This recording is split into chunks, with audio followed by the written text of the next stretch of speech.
ನಮಸ್ಕಾರ.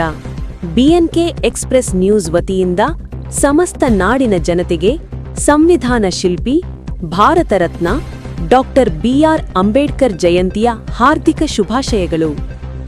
ಇಂದು ಕೂಡಗಿ NTPC ವಿರುದ್ಧ ರೈತರ ಆಕ್ರೋಶ, ಜಿಲ್ಲಾಧಿಕಾರಿಗಳಿಗೆ ಮನವಿ. ಕೂಡಗಿ NTPC ಅಧಿಕಾರಿಗಳಿಗೆ ಸಾಕಷ್ಟು ಬಾರಿ ಮನವಿ ಸಲ್ಲಿಸಿದರೂ ಯಾವುದೇ ಪ್ರಯೋಜನ ಆಗುತ್ತಿಲ್ಲ. NTPC ಸುತ್ತಮುತ್ತಲೂ ರೈತರು ಬೆಳೆದ ಬೆಳೆಗಳು ಬೂದಿ ಬಿದ್ದು ಹಾಳುವಾಗುತ್ತಿದ್ದಾವೆ. ಆ ಕಾರಣದಿಂದ ಸಾಕಷ್ಟು ಬಾರಿ ಮನವಿ ಸಲ್ಲಿಸಿದರೂ NTPC ಅಧಿಕಾರಿಗಳು ಸ್ಪಂದಿಸುತ್ತಿಲ್ಲ ಎಂದು ರೈತ ಮುಖಂಡರು ಆಕ್ರೋಶ ವ್ಯಕ್ತಪಡಿಸಿದರು.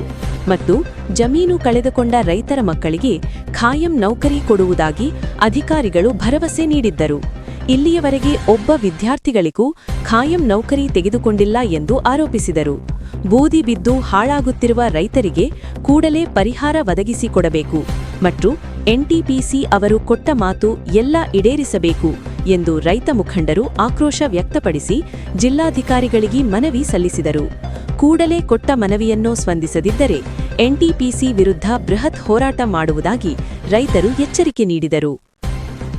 ರಾಜರ ಸಂಘಕ್ಕೆ ಸೇನೆಗೆ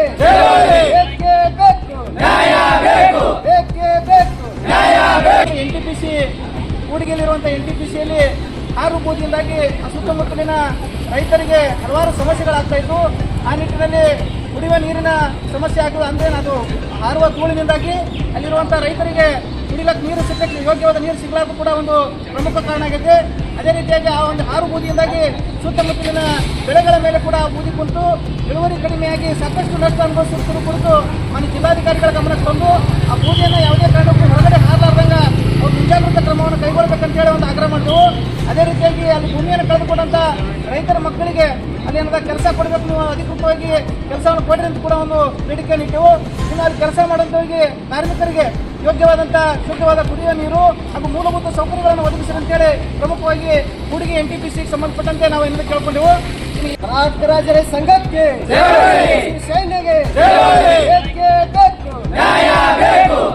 ವರದಿ ಆಶಿಫಾ ತಾಳಿಕೋಟಿ. ಇಂದು ವಿಜಯಪುರದಲ್ಲಿ ಅಂಬೇಡ್ಕರ್ ಸರ್ಕಲ್ನಲ್ಲಿ ಕರ್ನಾಟಕ ರಕ್ಷಣಾ ವೇದಿಕೆ ಸ್ವಾಭಿಮಾನ ಸೇನೆ ವತಿಯಿಂದ 135ನೇ ಅಂಬೇಡ್ಕರ್ ಜಯಂತಿ ಆಚರಣೆ ಮಾಡಲಾಯಿತು. ಈ ಸಮಯದಲ್ಲಿ ಕರ್ನಾಟಕ ರಕ್ಷಣಾ ವೇದಿಕೆ ರಾಜ್ಯಾಧ್ಯಕ್ಷರಾದ ಜಗದೇವ S. ಸೂರ್ಯವಂಶಿ ಮಾತನಾಡಿ, ಸಂವಿಧಾನದ ಪಿತಾಮಹ ಡಾಕ್ಟರ್ ಭೀಮರಾವ್ ರಾಮ್ಜಿ ಅಂಬೇಡ್ಕರ್ ಅವರು ಭಾರತ ಸ್ವಾತಂತ್ರ್ಯದ ಇತಿಹಾಸದಲ್ಲಿ ಅತ್ಯಂತ ಪ್ರಮುಖ ವ್ಯಕ್ತಿ. ಅಂಬೇಡ್ಕರ್ ಅವರು ನಾಗರಿಕ ಹಕ್ಕುಗಳ ಕಾರ್ಯಕರ್ತರಾಗಿದ್ದರು ಮತ್ತು ಅವರು ಹಲವಾರು ತಾರತಮ್ಯಗಳ ವಿರುದ್ಧ ಹೋರಾಡಿದರು. ಅವರು ಭಾರತದಲ್ಲಿ ದಲಿತ ಬೌದ್ಧ ಚಳುವಳಿಯ ಹಕ್ಕುಗಳ ಪರವಾಗಿ ನಿಂತರು, ಸಮಾನತೆಯನ್ನು ನಂಬಿದ್ದರು ಮತ್ತು ಜೀವನದಲ್ಲಿ ಮಹಿಳೆಯರು ಸೇರಿದಂತೆ ಪ್ರತಿಯೊಬ್ಬ ವ್ಯಕ್ತಿಯ ಹಕ್ಕಿಗಾಗಿ ಹೋರಾಡಿದರು. ನಾವಿಂದು ಅಂಬೇಡ್ಕರ್ ಜಯಂತಿಯನ್ನು ಆಚರಿಸುತ್ತಿದ್ದೇವೆ.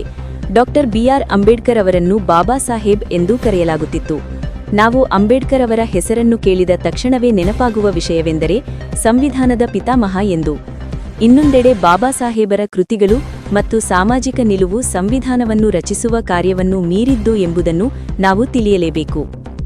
ಅಂಬೇಡ್ಕರ್ ತಮ್ಮ ಜೀವನದುದ್ದಕ್ಕೂ ಹಲವಾರು ಸುಧಾರಣೆಗಳನ್ನು ತಂದರು ಮತ್ತು ದಲಿತರು ಹಾಗೂ ಅಸ್ಪೃಶ್ಯರಿಗೆ ಸಮಾನ ಹಕ್ಕುಗಳಿಗಾಗಿ ಒತ್ತಾಯಿಸಿ ಪ್ರತಿಭಟನೆಗಳನ್ನು ನಡೆಸಿದರು. ಭಾರತದ ದಲಿತರಿಗೆ ಬಾಬಾ ಸಾಹೇಬರು ದೇವರಿದ್ದಂತೆ, ಹಾಗಾಗಿ ಅವರನ್ನು ಗೌರವಿಸಿದರು ಮತ್ತು ಅವರ ಪ್ರತಿಯೊಂದು ಮಾತನ್ನು ಧಾರ್ಮಿಕವಾಗಿ ಅನುಸರಿಸಿದರು. ಮಹಾನ್ ವ್ಯಕ್ತಿ ಅಂಬೇಡ್ಕರ್ ವರ್ಗ ಮತ್ತು ಜಾತಿಯನ್ನು ಲೆಕ್ಕಿಸದೆ ತುಳಿತಕ್ಕೊಳಗಾದವರು ಮತ್ತು ಬಡವರ ಹಕ್ಕುಗಳಿಗಾಗಿ ಹೋರಾಡಿದವರು ಎಂದು ಹೇಳಿದರು. ಈ ಸಮಯದಲ್ಲಿ ಸಂಘಟನೆಯ ಮುಖಂಡರಾದ ಈಶ್ವರ ಚಂದ್ರು ಪಡಗಾನೂರ, ಮೈಲಾರಪ್ಪ ಸೌದಾಗರ, ಸುರೇಶ ನೀನೆ, ಶಿವಣಗಿ, ಅಪ್ಪು ಭೂತನಾಳ, ನೀಲಾಂಬಿಕಾ ಬಿರಾಧರ, ಸುಶೀಲಾ ಮಿಣಜಗಿ, ಜ್ಯೋತಿ ಮಿಣಜಗಿ ಉಪಸ್ಥಿತರಿದ್ದರು.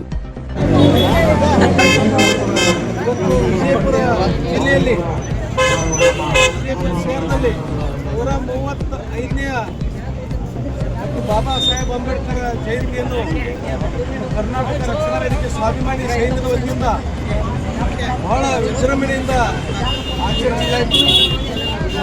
ಬಾಬಾ ಸಾಹೇಬ್ ಅಂಬೇಡ್ಕರ್ ಪುತ್ಥಳಿಗೆ ಮಾಲಾರ್ಪಣೆ ಮಾಡುವುದರ ಮುಖಾಂತರ ನಮ್ಮೆಲ್ಲ ಸಂಘಟನೆ ಪದಾಧಿಕಾರಿಗಳು ಬಹಳ ಉತ್ಸಾಹದಿಂದ ಜಯಂತಿಯನ್ನು ಆಚರಿಸಲಾಯಿತು.